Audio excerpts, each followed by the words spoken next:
নবী করিম সাল্লাল্লাহু আলাইহি ওয়াসাল্লাম বলেছেন, লাইলাতুল কদর আমি পেয়েছি, কপালে কাদামাটি ছিল, বৃষ্টি হচ্ছিল, তার মানে ওই রাতে বৃষ্টি হতে পারে, ওই রাতে বৃষ্টি হতে পারে। লাইলাতুল কদরের আলামত রাতের বেলা বৃষ্টি হতে পারে। বৃষ্টি হয়েছে, তিনি নামাজ পড়েছেন, কপালের মধ্যে কাদা লেগেছিল, তিনি বের হয়েছেন, সাহাবীদেরকে বলবেন কোন রাতটা লাইলাতুল কদর, আজকের রাতটা লাইলাতুল কদর, এটা বলতে বের হয়েছেন। বের হয়ে দেখছেন দুজন মুসলিম আপোষে ঝগড়া করছে। লিসেন টু মি, দুজন মুসলিম আপোষে ঝগড়া করছে। আমরা বলি না যে মুসলিমদের মাঝে ইখতিলাফগুলো রহমত, আমরা বলি না? দুজন মুসলিম আপোষে ঝগড়া করছে।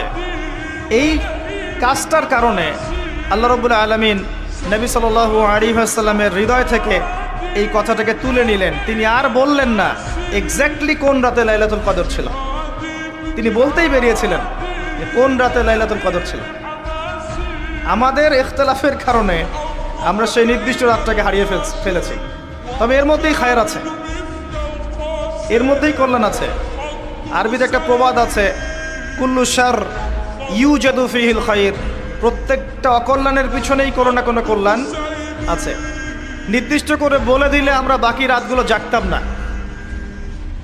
নবী সাল্লাল্লাহু আলাইহি ওয়াসাল্লাম এখন বললেন যে আমাকে ভুলিয়ে দেওয়া হয়েছে কোন রাত, তোমাদের ঝগড়ার কারণে।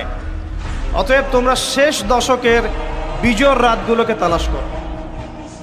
শেষ দশকের বিজোড় রাত বলতে 21-এর রাত, 23-এর রাত, 25, 27, 29, এই 5টা রাতের যে কোনো একটা লাইলাতুল কদর। এই রাতে ইবাদত করলে এত নেকি হচ্ছে, কারণটা কি? রাত আর দিন কি ডিফারেন্ট কিছু?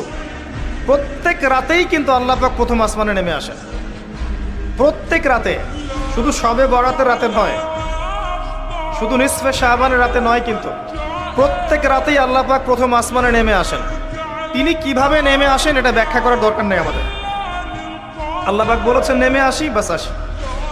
কারণ সব কিছু আমরা যুক্তি, বিজ্ঞান, দর্শন দিয়ে প্রমাণ করতে পারবো না। পারবো?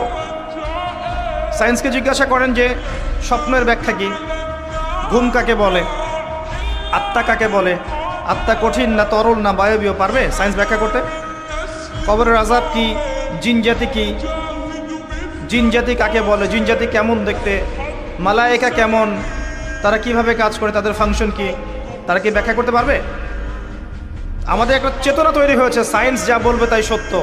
এই চেতনা পুরোপুরি সত্য নয়। কোরআন এবং সুন্নাহ